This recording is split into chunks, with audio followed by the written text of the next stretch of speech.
Yo, what's good, YouTube? It's your boy LaBoy, and we live from the basement. You feel me? Y'all know Halloween's tomorrow, so I just wanted to film a Halloween video. Celebrate the day together or something. You know what I'm saying? I don't know. Um, how are y'all spending Halloween? Let me know. Are you going trick or treating? Are you going with friends? You going with family? You going to a party? You know, um, or are you just kicking it, staying home? I'm just chilling. I'm gonna be honest with you. I'm gonna get myself something to drink and kick back, my feet up, and watch some Goosebumps movies or something. I don't know. Who knows? Um, what I want to watch today? It's some what you see on right there. Some Halloween horror stories. There's three true Halloween stories. Um, these videos are from Chillin' Scares. And yeah, check him out for some more stuff. Let's get into it.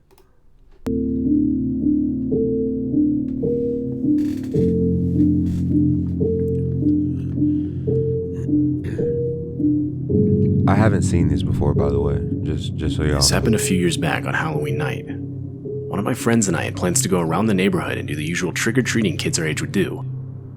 We were both 12 at the time, so not old enough for it to be weird to still go trick-or-treating, but old enough to be able to go without our parents. I remember being pretty excited for this reason alone. It would be the first year we would be able to go trick-or-treating with just ourselves, and this gave us the opportunity to choose our own route that hit all the good houses. The night was going like any other Halloween night. We got our bags like halfway full when it started getting late. I want to say it was around 9 p.m. by that point.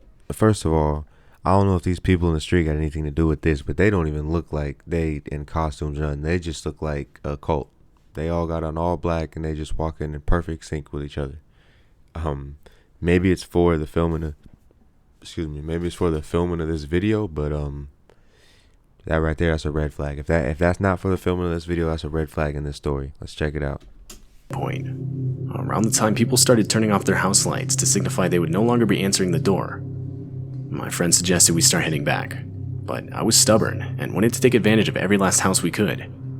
We ended up agreeing to visit one last cul-de-sac before going back home. Now, we live in a nice neighborhood, but for whatever reason there was a huge lack of streetlights, and considering a lot of the houses now had their lights off, it was getting more and more difficult to see. As we continued our walk, seemingly out of nowhere, we both noticed the silhouette of a man walking towards us.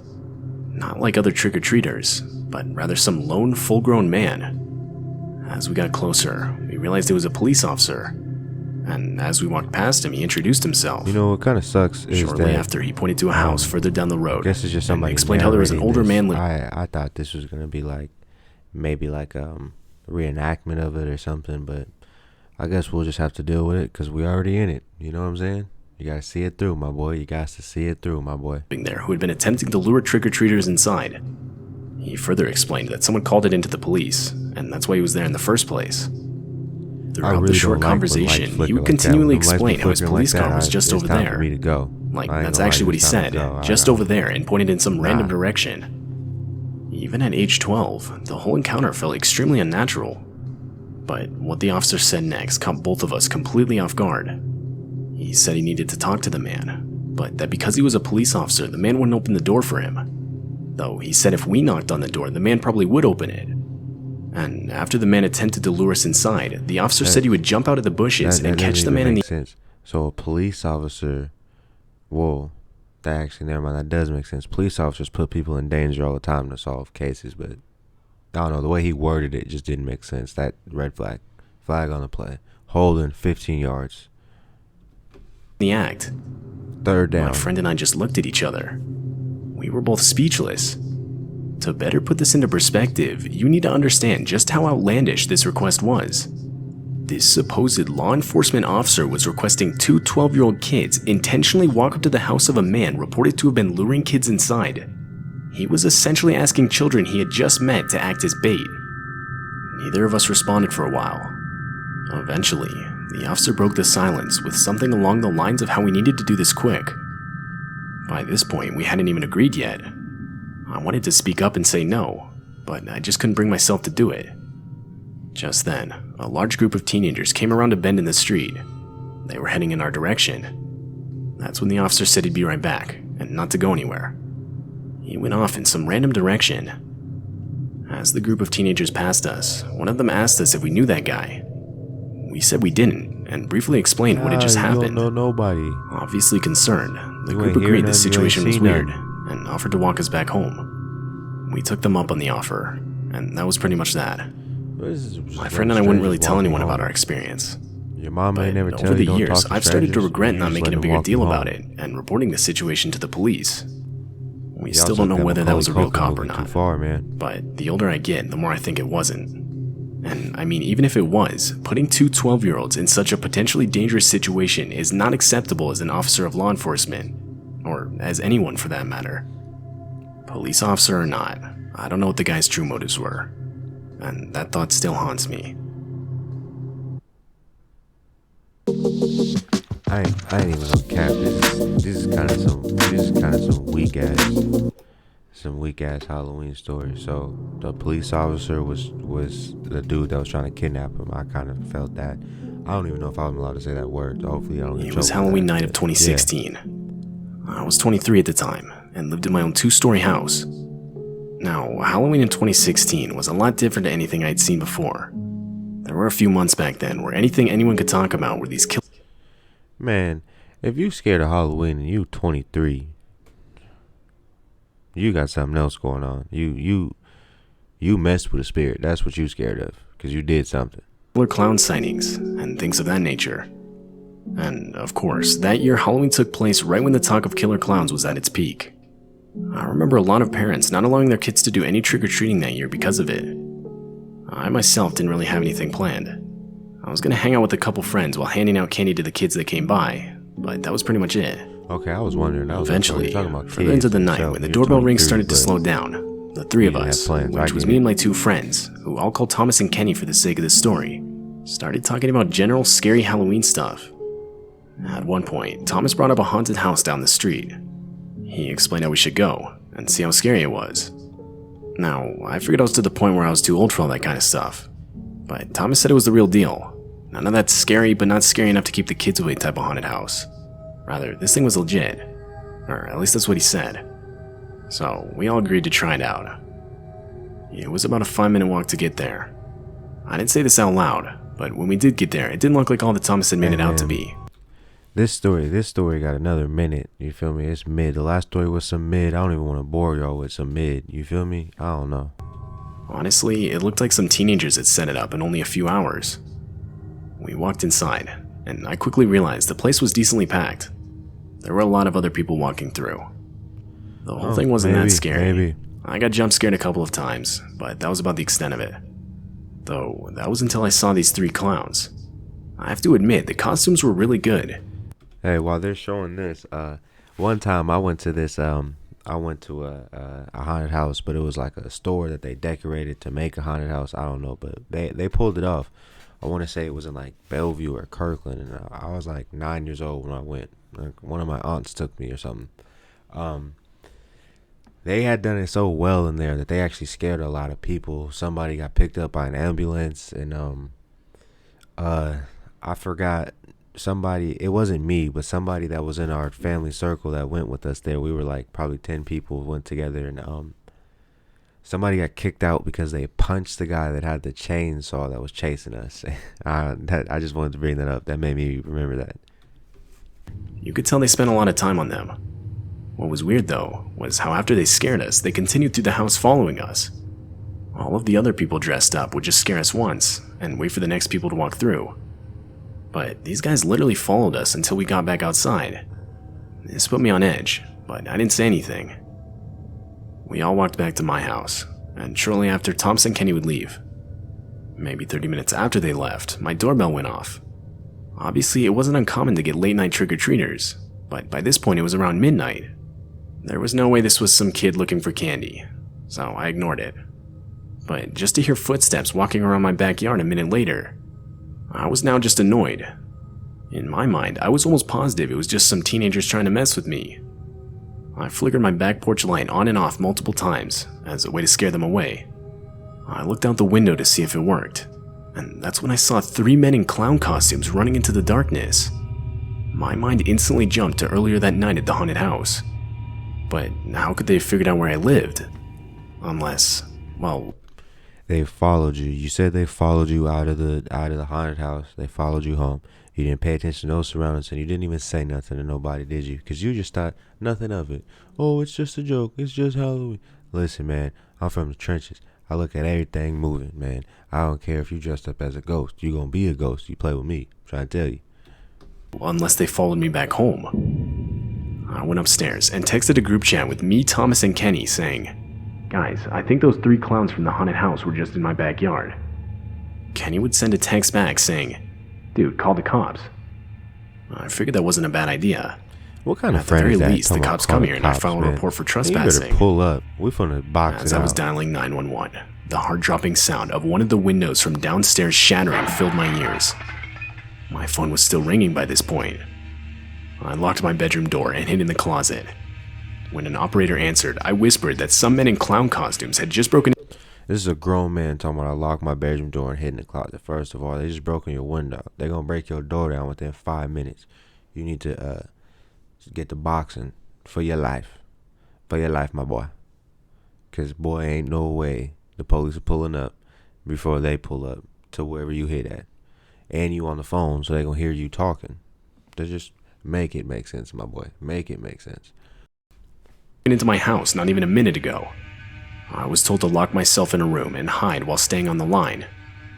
A few moments passed, when, I swear, I could hear footsteps slowly making their way upstairs. I tried to stay as silent as I could, What'd I say? but for the life of me, I couldn't keep my breathing down. This went on for what felt like forever, when the relieving sound of police sirens could be heard outside in the street. Shortly thereafter, followed by quick footsteps downstairs and out the back door. After the police made their presence in the house known, I would meet them downstairs. I explained how I heard the intruders leave through the back door, and they would call for backup. Those 3 clowns would not be found that night, and because they were wearing masks the whole time, there's a good chance they'll never be identified. I was left with a broken kitchen window, but surprisingly nothing stolen. Though I don't necessarily see this as a good thing. That's because they wasn't there to steal from you, boy. They was there to take your life. You did something that offended them evil clowns. You know what I'm saying?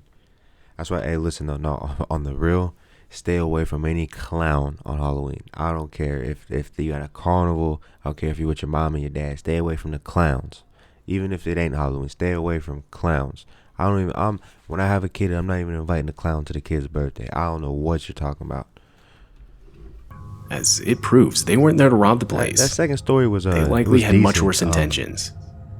Why they targeted me specifically, though, It's the I'm still visuals unsure. that's kind of messing with me a little bit. You know what I'm saying? I wish they kind of had the visuals to go with the story. But the second story was... Time to scout.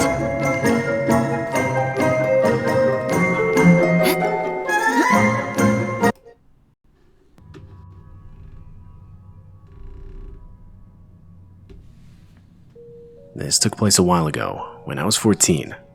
It happened on Halloween. One of my friends and I had plans to go trick-or-treating that night. Now, I realize 14 is a bit old to still be trick-or-treating, but my friend and I figured we still had 1 year left in us. Yeah, man, they're 14 trick-or-treating. Listen here, man, listen. Last time I went trick-or-treating, I was 10 years old, all right? If this story don't get active in a minute here, we're just going to end the video short. Lived in a really nice neighborhood. However, this meant that there's about an acre of front yard for each house, so it took about 3 minutes to walk between each door. But this was made up for in the amount of full-size candy bars we were given. The neighborhood basically got its reputation as one filled with a ton of rich older people who would all give out full-size candy bars. Because of this, it wasn't unusual to have a lot of other people come from nearby neighborhoods to trick-or-treat.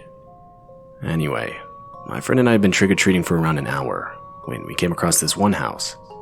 It had an old white van parked in the driveway, and the house itself was a lot older than most of the other houses in the neighborhood. But we could tell the house had lights on inside, and even some small Halloween decorations hung up outside, so we figured the people inside of it were likely to be handing out candy. Once we got to the front door, we rang the doorbell. After a few seconds, a middle-aged man dressed in a Scream costume opened the door. You know what I'm talking about. At first, my friend and I were both excited. Typically, if the house owner was dedicated enough to dress up in costume, we could be sure we were in for some top-tier candy. We both said trick-or-treat, and the guy handed us our candy without saying anything. I don't even remember what candy we were given, but what I do remember is what happened next. We said thank you and started walking off, but the guy told us to wait. It was the weakest cliffhanger. I do remember what happened next. We said thank you. Like, man, you should have said what happened next was, man, you ate the candy and you passed out, or he grabbed you, something. I don't know. Let's see. I don't know. Let's see. Wait.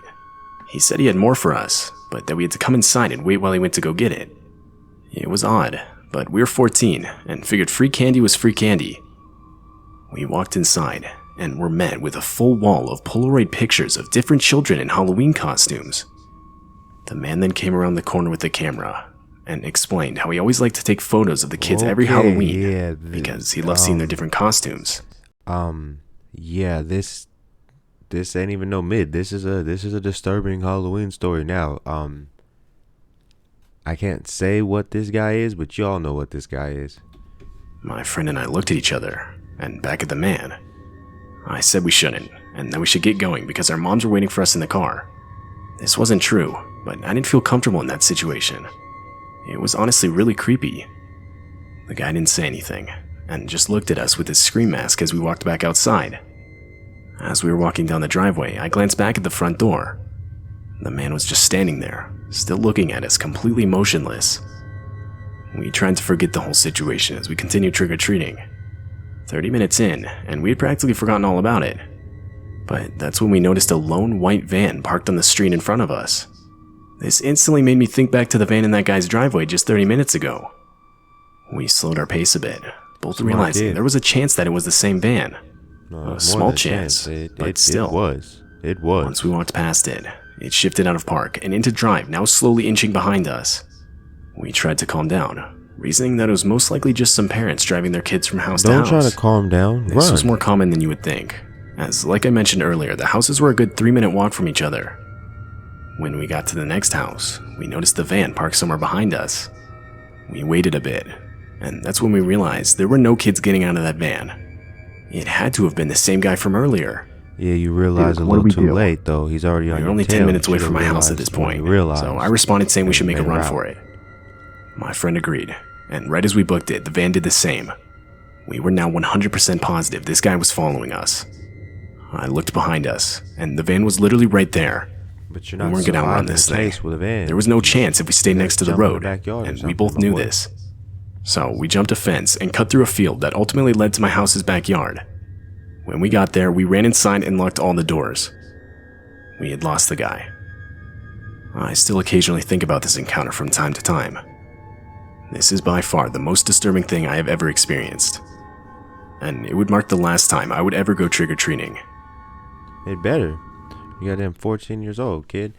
No, so that third story wasn't no mid.